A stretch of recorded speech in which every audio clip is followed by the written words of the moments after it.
So my Kythera is leaking from the nozzle for some reason. I'm not sure why, so I'm going to try to find out.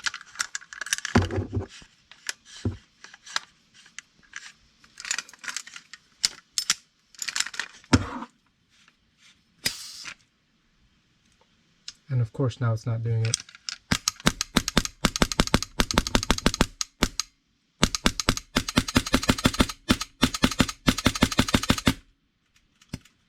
Looks like I'm out of usable air.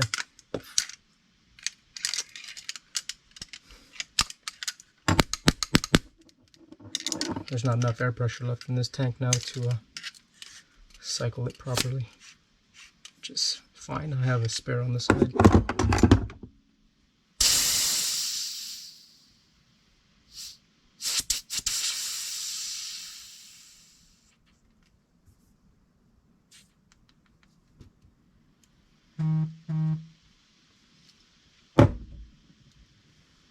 But since I already started disassembling, I am just going to go ahead and do it, open it up, clean it, and see if anything is wrong with it on the inside, because it had been leaking right before I actually started the video. I tried attaching the tank 5 or 6 times, and every time it was leaking from the nozzle. So I'm going to open it up, clean it, lubricate it, and see if I can figure out what it is. And then if there is an issue, I will bring it up in the video and make sure that people know, anyone who watches this will know what that issue is and how to fix it. And if there isn't an issue, I learned something else about the Kythera the last time I worked I worked on it that I didn't include in my first video about the Kythera, so I figured I'd share it with you guys now since I'm opening up the Kythera anyways. Real quick note on the Polarstar UGS: if you would like to use one with your build because you don't like having a line attached, so if you don't like the hoses having attached or being attached to your gun going over your shoulder into a backpack, you can pick up a UGS, which allows you to use these little 3000 tanks in your stock, so it attaches like this. And or you can use the 3000s, or you can use either 33 gram or 12 gram CO2 cartridges. There's 2 different types of them. There's the type 1 and the type 2, and the difference is how it's attached to your receiver. So you can see here that it's threaded. The lower receiver here is threaded. This is called mil spec. This is a type 1. If you have a TM spec and it has that little post in the back, I'm not really sure how to describe it, but if you've seen who has one? ICS has them, VFC has them, the Avalon bodies have them. It's got a little post on the back that your tube stock slides onto. If you have that, that's a type 2. So if you're interested in picking up a UGS, just make sure you get the correct type for whatever receiver you're using. Type 1 or Type 2 can both be used with CO2 cartridges, so it doesn't matter. Like I said, the important thing is how it attaches to your lower receiver. So mil spec, Type 1, threaded onto the receiver. TM spec, Type 2, slides onto the receiver. And they're both going to require their own modifications to be done. So with this one, this Type 1, you're going to have to cut out the back of the gearbox here so that this will be able to actually sit in there. Type 2, actually, I believe also you need to cut out the gearbox, but there's another modification that you have to do on the back end. I don't have a Type 2, so I can't tell you what that modification is, but expect to do some modifications if you want to use a Polarstar UGS tank stock. Since I have this open, I would like to showcase you again how you can extend the life of your trigger contacts. So again, this material here that Polarstar uses for the trigger link here is extremely soft material, and you can see here that it's been eaten away a little bit by my Polarstar, by my trigger. So this is going to happen regardless. There's always going to be a little bit of wear on your trigger contacts from your trigger. That's just unavoidable because triggers are generally made out of harder material than whatever this is made out of. But I've put too many rounds through this, more rounds than I can count. I've been using this for about 8 months, 9 months. I've had it since February, fully built since February, and running it since then. It is my main build. I almost exclusively run it. On occasion, I'll get the itch to run an F2 or my T10 or whatever, but I've put well over 10,000 rounds through this, and you can see that my trigger contacts here are not very worn, or at least not as bad as some other ones that I've seen, and I've seen some that are really, really bad. So the reason for that, and I mentioned this in the first video, but now that I have this open, I can actually showcase you what I'm talking about, is that when I have this closed like this,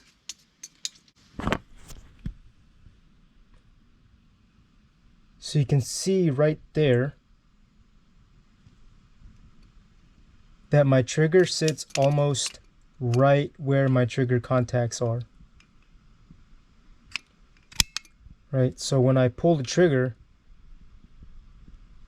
there's no motion there. There's no motion in the trigger pull. So it's because it's in constant contact with my with the Kythera's trigger link. Right.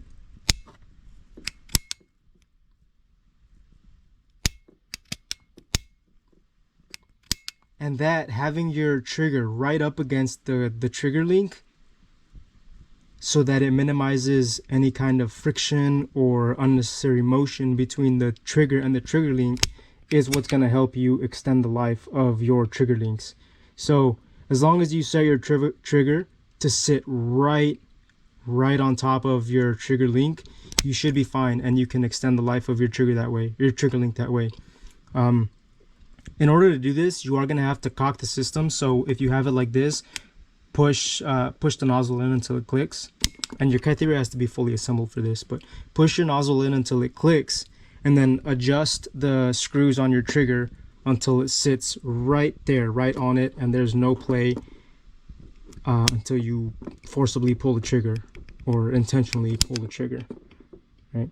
And then you should be good. Your trigger links should not be getting damaged or worn out super fast if you do it this way. Just a tip for anybody who uses the Kythera and has been having issues with their trigger links wearing out.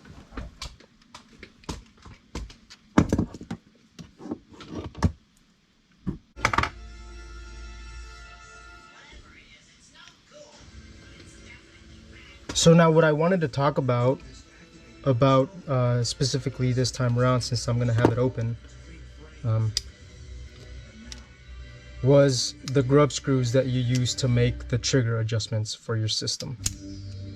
Right now, if you have watched the Polar Star videos, the ones that they uploaded on YouTube, their webpage, and several other media outlets that tell you how to maintain your system and how to adjust the trigger so that it's working the way you want it to, you know that they, in one of their videos, in their maintenance video, they mentioned that if you're using this screw up top, you have to also use this screw that goes in here, so the disconnector screw, right? So naturally, being new with the system, I went ahead and did things the way they told me to, right? Step by step, I adjusted everything the way I wanted to, and it was working pretty well for a certain amount of time. I started having issues.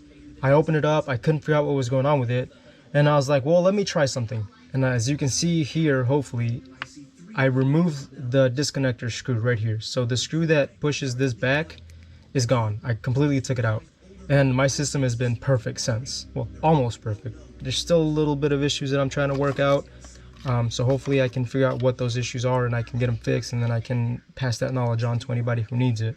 But this screw right here caused me so many headaches by being installed.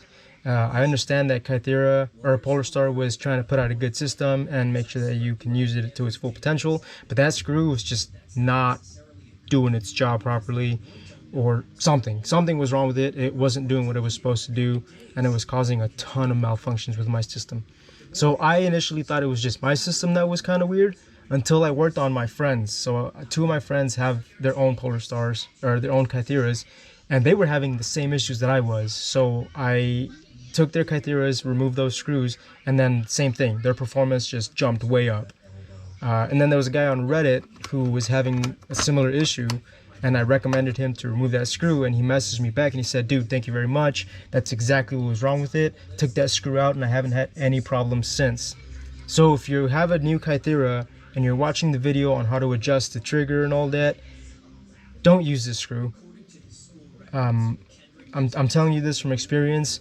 This screw, as far as I can tell, has caused nothing but issues for at least 4 users. So I would just say not even put that one in. Put this top one in, put this one here, and put this one in here if you want. But do not use the disconnector screw. It's not going to help you out in any way, shape, or form. It's actually going to be a hindrance, if anything. Then that's actually what I wanted to mention today, was that this screw right here is just no-go. Don't use it. For those of you that don't know, this metering screw that comes down here, this little teeny tiny screw here, it's screwed into the bottom. Yeah, it's screwed in, oh actually it's screwed into the side. Because this is where the cord, the rip cord goes on the right over here where my thumb is shaken. And it goes up right here on the side here. This metering screw controls how quickly your nozzle cycles forward and backwards. If your mags can't keep up with how fast your nozzle is cycling, you can buy smaller ones. Smaller ones at polarstar.com, and that should slow down your cycling rate. They have a description of what size you need for the cyclic rate, or not necessarily for the cyclic rate, but which ones will reduce your speed, your nozzle speed. So if you're having issues with feeding, this may be what's causing your issue. And if you're not, either way, I would recommend pulling this out and putting just a tiny bit of Loctite on there and screwing it in. You don't have to torque it down real hard, but definitely, because I have seen these come loose over time. So make sure you screw it in nice and tight. And again, having some Loctite in there will keep it from coming undone and should help out your system if it's been having any issues as well.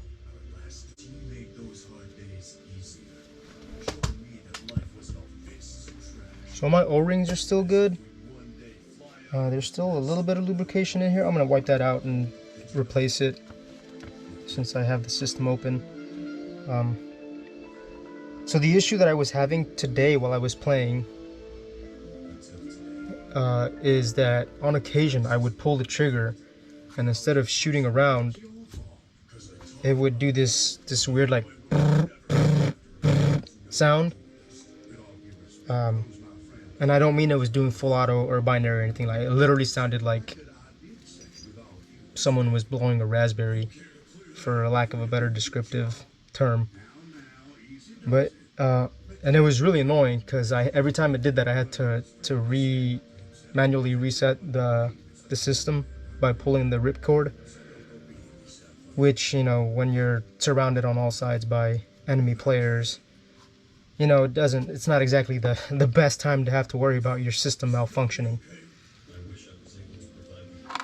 So I don't know what caused it. I was thinking that maybe because it was colder than usual out, that could be causing the issue. And I'm hoping that was it. But it's not the first time it's happened. And I definitely don't think it'll be the last time it'll happen. I experienced it when it was brand new, pretty much. I've been experiencing ever since. My friends have been experiencing it as well. Oh wow. Look at that. The trigger link's actually been eating away at my trigger. That's interesting. You go to school with Matt K? That's right. We share a few classes. Well, thanks for coming. You suck. Well, I'm gonna have to keep an eye on that and see what happens there, because that's interesting. I've heard of triggers eating away at Kythera trigger links, but I've never heard of Kythera trigger links eating away at triggers, especially max triggers, because if I remember correctly, Kythera actually said not to use these triggers because they will damage your trigger links, but this one looks like it's doing the opposite, which is interesting. Noted. Something to keep an eye on. I'm gonna take this chance to lock tight a couple more things down. You should definitely Loctite the hell out of this thing. Any screws that you need to stay in place, so all the trigger adjustment screws, the metering screw, and this screw right here that holds the upper portion and the lower portion of the trigger link together, so this here, the disconnector and the trigger link, you should definitely take those off at some point and Loctite them down, because these things are super easy to take off, and they'll come loose, and I'm assuming that's what's causing some of the issues in my system, because all those screws being loose and wobbly and all over the place.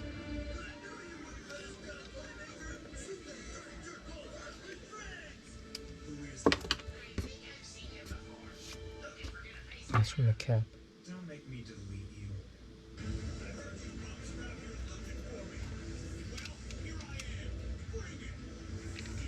And again, don't torque any of this stuff down all the way. You just need it to be tight enough to stay in place, not move. And I'm gonna actually, this is gonna take me a little bit of time, but I'm gonna actually go ahead and re-polish this. I'd done it once before, but I did it with a polishing wheel, like a little fiber polishing wheel. And I found out afterwards that you can use super fine sandpaper and it'll actually polish it even better. If you're looking at polishing your system, you want to use some super fine sandpaper, and this is the one that I use to polish my systems. It's not coarse enough to remove a lot of or any material on there. It'll just scrape away the top layers, which is this like weirdly colored stuff here. So you can see how this stuff is like really opaque gray. You take some of this sandpaper to it,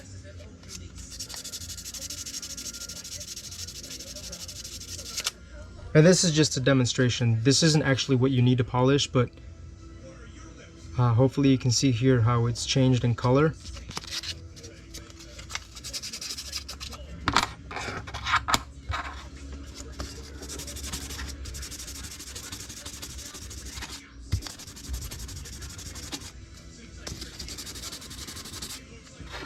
So you can see here there's a pretty obvious change in color, and you want to make this as shiny as possible in this area right here. So right here on the inside and up here where it makes contact with another piece that I'll show you in a little bit. And then you want to do the same with this piece right here on the inside and up here as well. And then you want to polish these cutouts here. So right here, turn it over, right here, and right here. So you want to polish all of that stuff so that it takes away any kind of unnecessary friction that the system may have that could cause jams, malfunctions, or anything of that sort that could keep you from running your system at full performance. So Kythera is reassembled. I'm gonna throw it back in the gearbox here in a little bit. I really don't have anything else for you guys, anyone that watches this, other than to say that I don't really know how often Kythera recommends, or Polarstar recommends, opening these up and lubricating them and cleaning them and doing all that good stuff. I personally try to do it at least once a month. Once a month, open it up, wipe it all down, put some more lubricant in there, and I showed this in one of my videos already, but I use this Super Lube multi-purpose synthetic grease available at Ace Hardware is where I got it. I'm sure you can get it at like Home Depot or Lowe's, Amazon, any of those places. So I use just a little bit of that on like the O-rings and anything that makes contact with any other parts where there's moving parts. Do that, and then I also always check my screws to make sure that they're not loose, just in case I need to pull something out and put some more Loctite on them. They're pretty good. I mean, once you Loctite them down properly, if you let it cure the proper amount of time, which for me I usually do it at night just so that it cures while I'm sleeping. It shouldn't have any issues with screws backing out or anything like that. So if you're gonna Loctite it, just do it at night so it can cure while you're sleeping. You don't have to worry about it. But yeah, that's pretty much it. I'm gonna put it together here in a little bit and see if it's still having that weird leak that it was having earlier. I don't know why it does that. It on occasion while I'm playing, when I initially connect my tank, it'll start leaking, and then I'll pull the trigger once and it'll stop leaking altogether, and I can usually play it like that for the rest of the day as long as I don't remove the tank, which can be difficult depending on how long the day is, because being a 13 cubic inch tank means that it doesn't have the capacity of the larger ones. Now I do have a bigger tank and I can actually run this off of my UGS, but I can't put the stock on there, and it just feels weird against my shoulder because of the extra bulk, so I don't do that. I exclusively run this with my F2 system.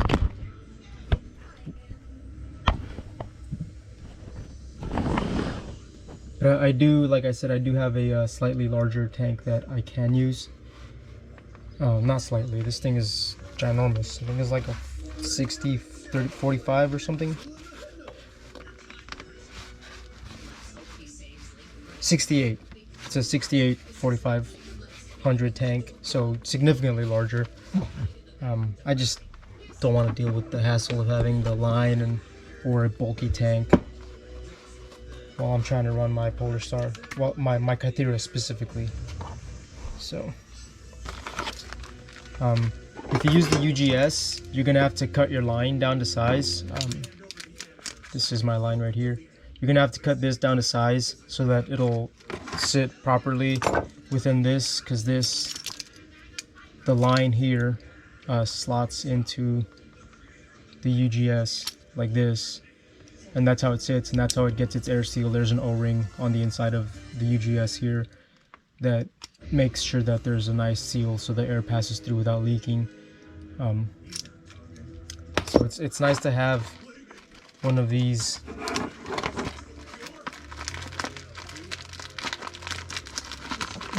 bits on hand, just because if you need to test it with a line, a hose, you can still do so,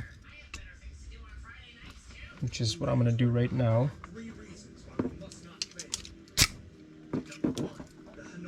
No leak.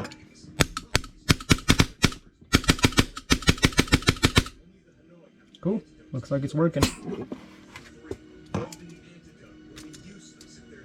That comes off. Now you can see that my thing here is dangling off of my system. That is because instead of having the pull cord, because you can see here mine doesn't have the loop on it. This actually is not the one that originally came with my system. I had a buddy who asked me to do some work on his Kythera, and I was attempting to fix his loop because his loop had come undone, and I accidentally cut it. And I didn't want to be an asshole and be like, hey man, I'm sorry, but I messed up your system. So what I did was I took this pull cord off of my system and put it on his system, and then just attached his to mine because I had this on mine anyways. And what this does is it allows me to use the charging handle to charge the system. Oh, damn it.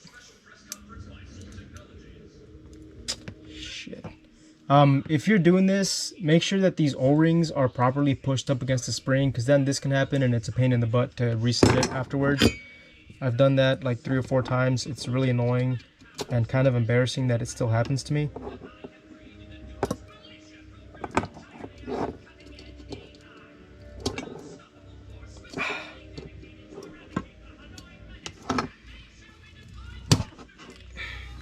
The easiest way to fix it would be to just punch that out, pull it off, and then reset it. But I don't want to do that because I don't have punches, and it's just easier for me to force it back in.